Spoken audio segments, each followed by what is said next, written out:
still the best hero for Alliance overall, but Radiant Shadow Fiend. They can always get it with their second pick. It's not guaranteed that Yeah, Empire will take it as dire. Empire don't get it, then it work. And they have their Brood opening, actually, that I believe 4 Clovers banned out against them. When Alliance were first pick in that game, they banned Brood in the first phase. Yes, that's true. So with Slardar banned, how's Gyro for the opening here for Empire against Tusk? Gyro is very good against Tusk. Yeah. He's preemptively called down when there's no Yeah, it's super easy to react to Snowball and high movement speed. And like Gyro Dazzle seems like a really strong opening considering you can go into second phase, ban A if you want. Oh, they're just gonna go Bane. Just the Bane. Team Empire. Bane's always a little iffy into Tusk because they have the Snowball to stop the grip, but the hero, it's still really good. You kind of just have to play around the Snowball a bit. Still great for setting up kills and that BKB lockdown that they may or may not give up Shadow Fiend again. I think it's definitely a possibility. Well, they're thinking about this quite heavily. Shadow Fiend or let it go through? I wouldn't be surprised if Alliance let it go. As well, Yeah, even if Empire doesn't pick it up. Yeah, I'm not sure they want to go back to that hero. S4 did play it pretty well. He was up against a really hard matchup in Tiny Wisp, so this game it'll probably be much easier mid lane. But nope, going for the Dazzle instead. Next pick is Empires. I bet SF doesn't get touched. I think it might get touched in second phase. Alliance might pick it. Shadow Fiend? I don't think I think it maybe won't get banned by either team here. Even with the Dazzle, like that combination is very powerful, right? All the minus armor. Definitely. I think Empire might want to try to run for their Axe again if they see an opening. Not yet, obviously, but it's still against Dazzle. It's a possibility. They counter each other. It's a little bit of an interesting matchup. As far as the laning stage goes, Axe can have a hard time against Shadow Wave, but he obviously Calling Blade goes through the grave. I think it's a pretty good counter initiate to Tusk when you have the blink. There are some potentially useful combos there. We have what probably is a support Night Stalker. Well, maybe not, but I think they've run it both ways, right? Funix played it one game and then I would like to maybe Funix played here. There's no Darkseer to pair up with it, so a support Night Stalker might be a little more underwhelming. I think we've seen Night Stalker once or twice as not like a without Darkseer, and he hasn't had the best success. Yeah, it was MFF with Yapzor actually. Yeah. Empire wisely banning the Brood now. 10 seconds. Do you think Alliance could have tried for that instead of the Dazzle? Into Bane Night Stalker seems like a pretty good Brood game starters. They could have, yeah. There's a ton of counters to Brood though. Brood's become much less popular because people are experimenting with more heroes. Like Axe is coming back, Tidehunters coming back into the meta as well. Timbersaw is pretty much back, I think, at this point. All those heroes can solo lane against a Brood and have a huge impact throughout the entire game. The pain removed as well. Looking at Alliance's 2 heroes that they have picked up so far, how much do you feel like they're revealing from what they're planning on doing, or is it nothing at all? Not much. It's pretty open. I would expect Tusk to be played by Nuts again, and Dazzle to Ake. The rest of the draft is open. 10 seconds remaining. I mean, normally when you see Dazzle, the one thing that I look to is always having that really strong frontline hero that you can siege with. Like, that's why you see Shadow Fiend so much with it. But Gyro's banned out from Alliance as well, so Loda's not going to be able to get his hands on that. Might see a Wraith King from Alliance for Loda. Yeah. That'd be very good, actually. Seems like a nice hero for them.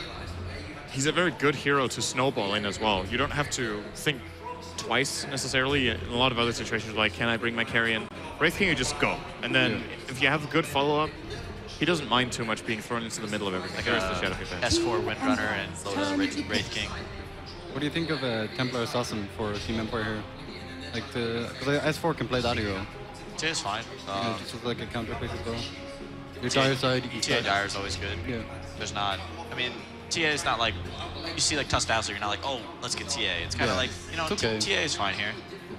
It's not like Tusk Dazzle counter TA in any way. It's always nice to just have that one way to secure Rosh though. That's like really easy. You know? Tons of vision too. Yeah. Night Stalker with the night vision and then traps everywhere. Pretty easy to keep track of your opponents.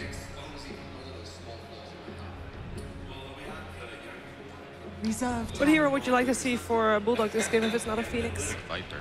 Alliances turn I think right now it's looking like a pretty good Clockwork game, actually. I know he doesn't play Clockwork a lot, but it's one of the heroes. I've seen him play it a couple times. Oh, Theory on. This is not the first time they picked this in the Night Stalker either. They're not afraid of it. Yeah, but it feels to me like Syndrome saying Alliance have a tendency to not have the strongest lanes, and I feel like it could be happening again. Like, Nature's Prophet is not kind of like the lane winning hero that he used to be unless you can find a good 1v1 for him, but it doesn't happen much, and even against Viper, that's not a great matchup. This could be the Alchemist draft from Alliance, though.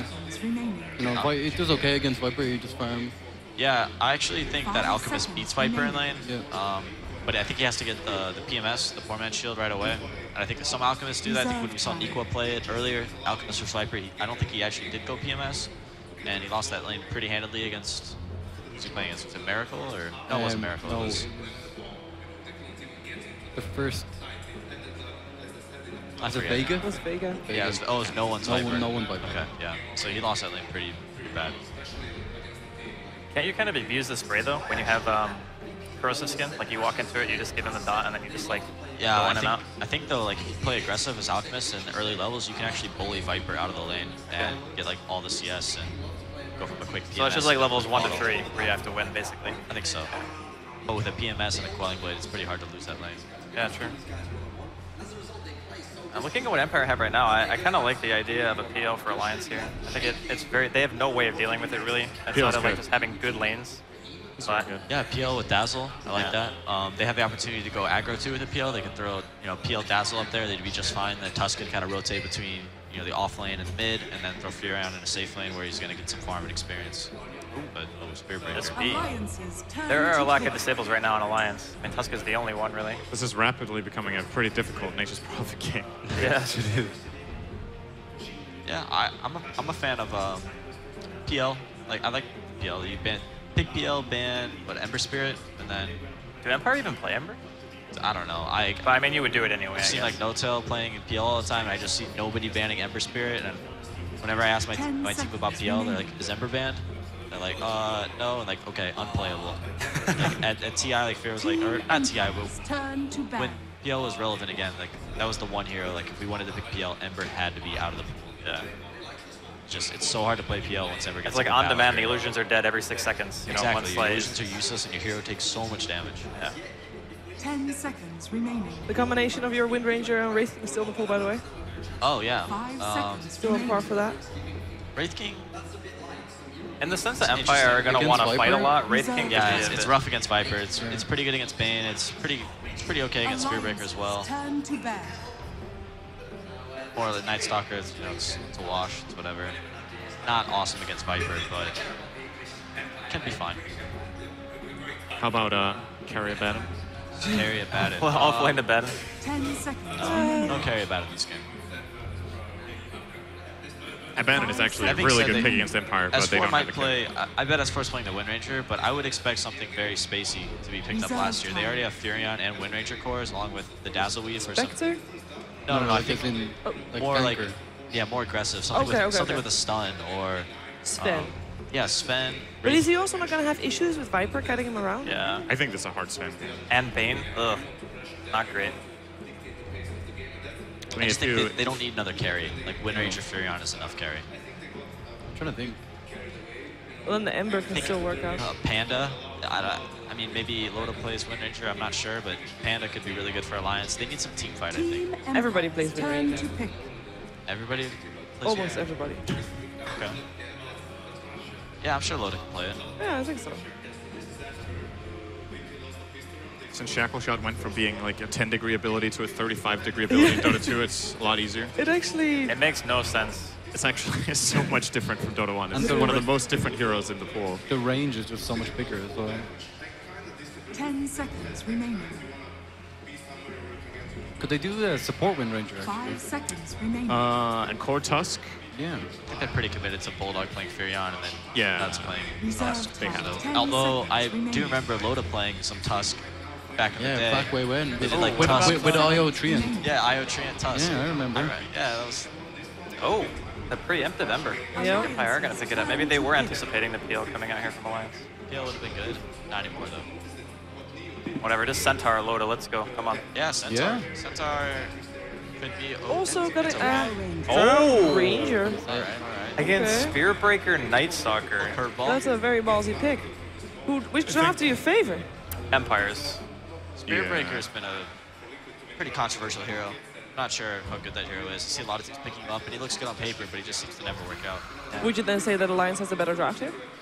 It all depends on how Drow does. Drow gets, free farm in his lane, early level 6. I think they're in a good spot, but Drow Wind Ranger is super good too. Is Silence able to farm up early, get his bottle, hit his level 6, start roaming around, he can do a lot of work. How often is it Drow's ultimate updates? Is it like every second with the search range for is anyone within range to break it? How often does that? What do you mean? So if you're close to Drow, she loses her ult, I think it's like all the time, yeah. It's constant. It's constant, yeah. Okay. Yeah. It is time to find out if Alliance is perhaps leaving the Aces RG Dream League without getting a single win here on LAN, or if they can force out a third game here against Team Empire. OD Pixel and Luminous, take it away.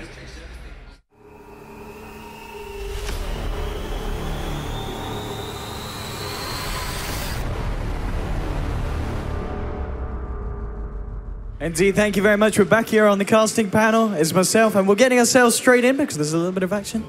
And the shards were dropped. We did actually have a smoke up from Empire straight up as they were looking to fight. And they weren't quite able to find anything. They are still sticking around for if they can find a Nightmare, they'd love to go. Although Ardant's desperately trying to move forward, and it's not going to be able to get it in.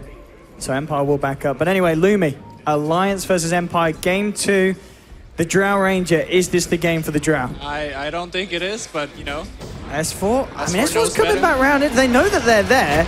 There's the Nightmare. Doesn't really work there with the charge. S4's kind of trapped in the midst of it all. Nuts trying to move in, but S4 is going to give up the first blood there. Bane will try and get himself around the tree line. Is going to be able to make it. And Alliance might lose Nuts as well. The slow from Resolution coming in. Nuts trying to get himself away. Alliance desperately trying to find a kill in return, but they might give up 2 here. The heal comes through. It's not going to be enough to save Nuts.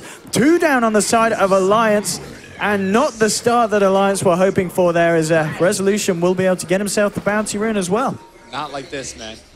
Not like and this. Silent got the so Silent get 2 kills and 2 bounty runes. I don't think you're starting a game any better than that, Lumi. Yep. Great advantage. I mean, the thing that Cinderwin was talking about is win the laning stage. Drow Ranger, a decent laner, because of the plus damage you give to everybody, as well as Windrunner mid, but giving away so many kills and so many runes, kind of a nullifier any laning advantage that you could have had. Top lane charge, not going to complete, but hey, make him scared a little bit. Right, just keeping Bulldog on the edge here. I mean, talking about the lanes, the matchups that we've got, I mean, what can we expect to see from both sides? Anyone coming out on top in terms of this laning stage?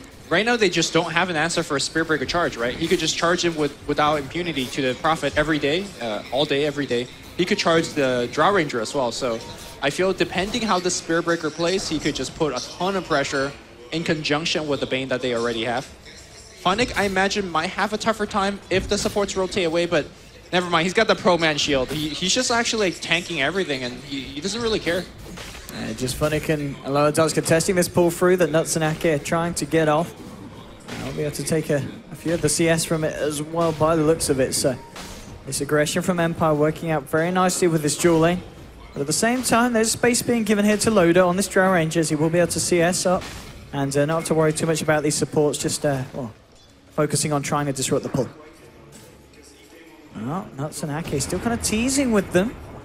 Funnick's going to drop down the Void. Loader's now come in. Shards could be big They here. might be able to get a kill here. They'll drop the Nightmare down onto Nuts. Funnick actually moving into Loader with the Void. Alliance might be able to come out on top it. Ake's going to go down. Bit of a mess here, but this could be 2 for Alliance. They'll find the Bane. Funnick, he's going to have mana for the Void in a few seconds, but he's got to get himself away, and Alliance will get the kills. And they're going to hold off on that one. Let it go to Loader. But okay, that's what they needed. A couple of kills there that Loader gets himself involved in. Picks up one for himself. So that's a bit of slight miscommunication by the side of Alliance, because Loda was hitting on the Bane, or sorry, hitting on the Night Stalker at the beginning of the fight, and then they switched over to Bane. And that kind of 2-3 seconds of right-click missing got their Dazzle killed in the first place. So even though they got 2 kills on Loda, it could have been a lot cleaner for Alliance. But still, advantage going back on the side of Alliance, at least on the bottom lane. Mid lane matchup here, CS-wise, you do see the Windrunner pulling slightly ahead, but I imagine the lane's going to be a wash. I don't know, Viper has been doing very well so far in this tournament, just getting really fat and yeah, we've seen a lot of good Viper performances. unable to be killed. Sure. But this is the one game where I think Viper might have a tougher time. Bottom lane here, another shard. Nice tango out, but the snowball's going to go in. Let's see if they can get it. They're moving on to Bane. Bane will turn around with the brain. Sappers the Nightmare onto Loda. Bulldog's coming as well. And Loda's trying to walk this one off to the left, but Nuts and Ake chase him down. Oh, Too busy. They can get the deny. No, he can't. Ake will get the kill onto Aloha Dance. And Bulldog will simply TP back out. Funnick's going to be able to keep himself safe. But again, another kill for Alliance. Bringing it to 3 for 3 on the board. Yeah, the Frost Arrow really kind of going to work here for Loda. I imagine this game is going to be one of the few games where Viper will die because there's so much range right-click damage coming out, especially through that focus fire. If S4 has good enough farm, I think the Viper can get killed. You don't have any great defensive spell like, Grave, for example, or Co-Embrace that we normally see in a lot of the other Lower games. Dance, again, coming out just a little bit too far, potentially. The Gust comes out from Loda, silencing up both shards. the Bane and the Night Stalker. The shards are out. He'll Nightmare himself, maybe hoping for some kind of deny, but it's not going to happen. They'll find themselves the kill. Ake graves himself up. They're just kiting around Funnick. Funnick will try and move in. Can he get himself the kill? Ake with the juice, but the Void comes through. Funnick will find the return kill. Now he's trying to get himself out, but again, Nuts with the shards, holding him in. Funnick will pop the stick charges, but the snowballs there. The right clicks from Loda, are they going to be enough? Loda's out He's of actually mana. out of mana, doesn't have enough for the slow. 6 seconds until the arcane boots are up on Nuts. Given the fact that there's so much fights going on, a power shot barely clips him. I'm surprised that Spiritbreaker is only charging to the bottom lane now, because imagine there's a fight where Spiritbreaker is just on the Drought Ranger. I don't think Loda's going to be able to output so many Frost Arrows. So I feel like Empire could have played the bottom lane much better than they have, but the game now is evened up at 4-4. Ember, though, is free farming. He's getting a lot of farm. Yeah. You compare his farm to Loda. Yes, Loda's been involved in maybe more kills, but yeah, 31 CS at the moment on this Ember Spirit. Silent's going to be very happy with the lane that he's been given, having no issues with trying to lane against this Nature's Prophet. And as you were saying earlier, Resolution still with the edge in this mid lane on the Viper. Yeah, but you can see, Owen, why that Alliance really want to pick that Tusk early. Nice Gust from Loda will cancel the charge. Get blocked. He's looking for the body block. Creeps. The creeps. Oh, Please, no. creeps. Okay, yeah, but Bulldog Sprout. actually able to push him out with a Sprout. Saving Loda. Loda trying to turn with the right clicks, getting the slant to Funnick. They'll back out. Mid lane looks mid lane. Okay, Ake went in with the help of Nuts and S4. They got themselves the kill. Win Ranger with the double damage. Yeah. Do lose Dazzle for it, but we've already been talking about how well the Viper's doing, so I think Alliance will be happy with that one. Yeah, as I was saying earlier, you can see why they prioritize the Tusk so much in the drafting stage. I mean, Nuts so far has been really setting up multiple kills with those great placement of shards. It feels like when they have this hero, they have the early game more on lockdown. They're able to look for picks. They're able to really fight, despite against Bane and Spiritbreaker. These are normally the heroes that win the early laning stage. Nuts says, "I don't care. I'm on the Tusk." He's been doing a lot of work indeed. No fear. He's going to get himself around this as Nuts was backing up onto this bottom lane and is being followed by S4. So if Nuts spots someone out here, could be in trouble. Funnick. He's playing it safe. The pings come out. They know that S4's made his way all the way down to this bottom lane. And we're actually going to see Loda now come into the mid. No fear still hanging around on the Spirit Breaker. And Loda. Well, I'll see if they're able to do anything, Empire. It'll be interesting to see if Resolution can make his move over. He does have level 7. He's got the Viper Strike. The pings are coming out onto Loda. They know he's there, and here's Resolution moving around. But Loda, he's going to play it safe, keep it cool, and actually just going to back up by this tier 2. Or whether they may be looking for him elsewhere. Funnick just forcing S4 right back. So a bit of an interesting swap of the lanes here. So S4 coming away from mid and trying to give Loda some space here so he can get that level 6 online. Yeah, the big problem is that Prophet has been taking the space on the bottom lane, and there's nobody contesting Ember up top. Bottom lane, it looks like they're going to try to make it on Amber Bulldog. The charge is going to come in right now here. Amber Bulldog will have Grave backing him up, and Shackle Shot does hit on S4 2. might be able to turn it. They don't have enough damage. Silence coming on the Ember Spirit. This could be the turnaround. They were going to move in with the Flame God as well. Bulldog ticking low. Viper Strike comes out. They found 2 Empire. They're trying to move in for more. Nuts and S4 retreating into the tree line. 4 on the side of Empire closing forward. They'll charge forward. They get the bashes onto S4. They'll also find the kill onto Nuts. Double kill for Bane. And a really nice fight for Empire. And we've talked about Silent before, how active this man could be. And he manages to get himself involved in all 4 of those kills. They're getting 4 assists from that rotation. This is why the panel didn't really prefer Alliance's draft, because when they do the run at you strat, what do you actually do as Drow Ranger and Prophet? These are some of the squishiest heroes that you could pick in Dota. So I don't know exactly what the plan is for Alliance, but they got to dig deep, because Spiritbreaker will never stop charging at you. And in a similar situation as well to the first game with the net worth. And individual heroes, the 3 highest are all on the side of Empire. It is still fairly close, and it is early days, just 8 minutes in. Unfortunately for Alliance, they don't have that big team fight that they could have leaned back on. I mean, last game they had the Static Storm, they had the Phoenix ult, they had the Shadow Fiend mech and ult. What do you actually have for this game for team fight as, you know, you start losing these tier 1 towers and they just keep running at you? Oh, Silent with this invis. If he finds Loader, that would be a very nice pick-off here for the man. Loader. He's aware that something may be going down. Silent. Can you find anyone, Loader? No, Silent says you're going to look towards the mid. Might go for the easier kill on Ake. Things are coming out. Rest of Empire moving in. Loader taking around by the camp, and yeah, they'll go for Ake. Straight in. He'll pop the grave. There's a charge coming through as well. They got Gus. Yeah, Ake's gone. There's no way he lives through this one, and he'll go down. Ember Spirit taking yet another kill. Silent really making this hero work this game. No fear. The tree line, there'll be a TP towards the mid from S4. They might try and fight, but Empire's so ready to fight, and they're so ready to go. The charge, bashing through onto 3. The chains are there. They will get out the snowball, picking up S4, but the Void there with the slow. S4 gets silenced up as well. That's getting bashed up. Can they look for anything more? No one to drop. Yeah, on the side of Alliance. The shards now coming out, but Silent Remnants away. Empire taking a power shot, but oh, they charge back onto Nuts. Void as well. Resolution pops the buckler. Empire just getting themselves back up to the high ground. They're going to go back in on this one. The shards fly out. Oh, that's a nice shard. Trapping up 3. They'll have to go for the long way around. Actually, no, they can still get the range onto Nuts. Nuts gets healed up. There's the Nightmare onto Bulldog. No, getting incredibly low, but he'll be able to get himself out just in time. There's the Remnant back in. Silence ready to go. Going in with the Flame Guard. The damage is too much. Loader's ticking down. And Loader being healed up. Will he go down? He will. They'll find 2. They get Nuts as well on the Tusk. And the Empire trying to move forward for more. Chains are up. If he can close in onto Bulldog, he should be able to get this one. Bulldog trying to get himself around, but the chains are indeed there. He'll get healed up, but Ake's got to run. There's no Shallow Grave available. Bulldog drops it as well. And again, Empire just outplaying the side of Alliance in these engagements. Silent will go down. S4 with the TZ finds a big kill in return. And if they could find the Bane as well. Oh, Bane with the brain sap.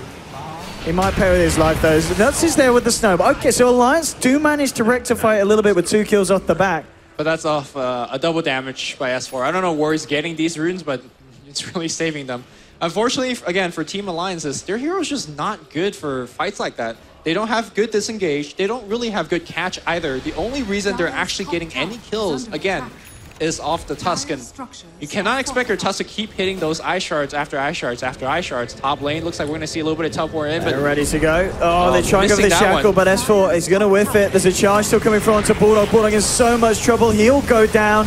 Let's see if they can move forward for more. They get the Nightmare onto S4. S4 could potentially be in trouble. 2 seconds until the chains. He's going to try and get himself away with the Wind Rubber Silent. He gets the chains onto S4 and Loader. S4 getting low. They will use the Shallow Grip to keep S4 alive. They'll turn around the power shot, but they've already lost Loader. The Brain Sap's there to finish him off. S4's going to go down as well. And the charge onto Ake. They're not done yet, Empire. They want to find more. And they're going to get the Dazzle. Double kill for Resolution. And this time, Alliance won't be finding anything in return. Okay. They might even be losing more. Nuts tries to snowball himself away, looking for the TP out, but the Void's there. They'll end up losing 4 in quick succession. Alliance and Empire are certainly turning up this series and looking to go for another very convincing performance here in Game 2. I don't know, man. Alliance, they don't have a fighting lineup, but yet they're choosing to fight non-stop. And granted, it's Empire taking the fight to them, but I think right now, if you're Alliance, you got to dig deep, avoid these fights as best as you can. It's hard to do it against Night Stalker and Spirit Breaker, but it must be done or this game is completely over. The best fighting hero they have is the Tusk and Wind Ranger. Maybe these 2 heroes just pair up and start, you know, playing like a counter ganking party, or maybe start to gank on their own. But for the most part, they need key items, they need key levels, and they just have no space. Team Empire. They certainly need something. Looking at the Ember Spirit, yeah, that's going to be what the Boots of Trav are now done. As he gets the recipe sent out, so Silent's going to be able to be even more active around the map. Not that he hasn't been already. He's been involved in 11 of the 19 kills. At 12 minutes in, very active on the Ember, which is exactly what Empire need, and exactly why I felt that in the draft that this hero was absolutely perfect for Empire's playstyle. Yeah. I recall I was saying something that Viper might die this game. He probably won't die for the next 10 minutes unless he completely overextends. Given the fact that he has a magic wand and a mech finish now, he will just run an Alliance and he will be immortal. Alliance are grouped up behind this tier 1. And they try and fight. We've already seen so far how the fights have just not been working for them. Fortification will come out, but Empire, they'll persist, and they'll look to try and get the last hit on this Sahara. And there's going to be a charge from the sidelines. Funny comes in as well with the Void onto Loda. Loda's going to be the first to fall, and he will drop. That's your Drow Ranger down. S4 getting caught out. There'll be a Shallow Grave buying him some time. He gets out a power shot, but that's going to be that. S4's going to fall as well. 2 down on Alliance. Ake getting dove by Empire. They dive past the tier 2. They dive past the tier 3, and they're not done yet. Nuts tried for the TP out, but the chains was there. He has got a snowball, but Empire having no mercy this game. Wishing to try and break down Alliance, and they're certainly doing it so far. Nuts will fall, and again, another 4-for-0 trade favoring Empire as the scoreboard now sits 23-7 at just 14 minutes, Lumi. Alliance is not back. Not yet. Radiant's middle tower is under attack. Doesn't feel maybe like next stream match. It's not looking great for them. Not at all. The net worth for these heroes, Viper, as you said, is so stacked. 7k at the moment. The tier 2 now dropping in the mid lane. Empire, they're going to back up. We're going to see Silent just head up to the top lane. Get that push out. Bulldog himself was trying to find some space up here. Okay, he's got the mech finish. All right, that's a little bit of something for fights. Roshan is up. Empire, I guess they don't really have the best lineup to take it, so I don't know if they'll look towards that yet. But yeah, as you said, the mech on the Nature's Prophet is going to be something to add to these fights, but we've already just seen how much Alliance are struggling to actually go against Empire's line. And when you look at the heroes, I guess it's no surprise. Empire's heroes are so much better suited to doing what they're trying to do at this point of the game. Yeah, I mean, imagine if Loda is playing some sort of early fighting core, like a Gyrocopter or a Juggernaut, something that could be a little bit more impactful in these fights. Sure, the Drow Ranger will be able to pick up, 2-3 kills in the laning stage, but... Look at this. Is he going to commit to this one? No, he's not. He's not. No fear. It's with the charge. And here we go, the tier 2 on the bottom lane. Empire starting to push. Alliance. Have they got an answer? It doesn't look like they have for this one. Empire will still stay strong here. Silent. 1,300 gold now built up on this Ember Spirit. Bulldog desperately trying to push top. Loader's there as well. That's going to be a charge targeted on Bulldog, and he's going to TP himself straight back to the base.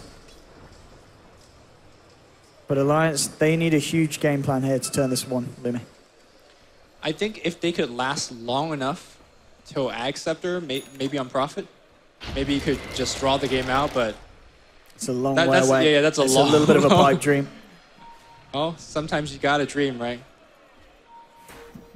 Oh, that's going to be up to Alliance to try and make their dream a reality here. And Empire are, of course, going to be there waiting to stop it and make sure that the nightmare for Alliance is real. Actually, never mind about the Ag Scepter, because Bulldog's looking to fight with the... Okay, getting the Vlad up. No, the Orchid Night setup. Stalker. Yeah. Yeah, Orchids. That's... Okay, they get the Shackle onto No Fear. But again, this is just holding back at this side of Empire. They may be able to control them a little bit. The Shards have blocked No Fear out, but they just can't throw themselves in at this lineup as Empire find the space for the tier 2. Empire is playing really calm and collected right now. Because, again, the only way they lose is, diving into tier 4 towers. Bulldog, he is so dead. There's chains on him, a charge for as well. He'll pop the mech, but the bash is coming out into the Nether Strike for No Fear. Bulldog will fall. Silent now on a killing spree on this Ember Spirit. More money into the bank of the Fiery Boy. It's 2.5k gold now picked up on top of the boosted travel. The other thing that we haven't really been mentioning is, apart from getting a Shackle Shot on Silent, there's actually no way for them to lock him down. So Silent is just not dying at this point on. The smoke up here from Alliance. Resolution's actually farming very aggressively here, and this could be a free kill with a Shackle Shot. Right. Resolution. Maybe. Is he going to live here? Oh, he is. The Glimmer Cave's there. They can't kill Resolution. Even though it looks like they pretty much caught him on their own. There was the time for the rest of Empire to turn up. S4 goes down. Nuts is going to fall as well as Resolution gets a double kill. They ram them forward. The charge is there onto Loda. They'll pick up the Drow kill, and GG's called. Alliance are out of the LAN. And Empire take the series 2-0. A little bit of a disheartening performance there from Alliance, but we can't take away from the fact that Empire just played very, very well, Looney. I mean, the draft just really did not favor what Alliance wanted to do. I think they expected a lot more of the laning stage, but Spirit Breaker and Night Stalker just was so much meaty hero up in the front that they just can't deal with it. Yeah, I mean, Alliance, they went for that range strat, they went for the Drow Ranger, but it's always going to be a bit of a risk trying that against these CIS sides like Empire. Say, we're just going to pick a Spirit Breaker and a Night Stalker and run straight at your face. I mean, if you have, like, let's say a Visage, a very common partner with a Drow Ranger, at least Visage gave you some burst power. When they ran at you, you could have, you know, burst them down. But that lineup also didn't really have any burst. They had Tusk and Power Shot.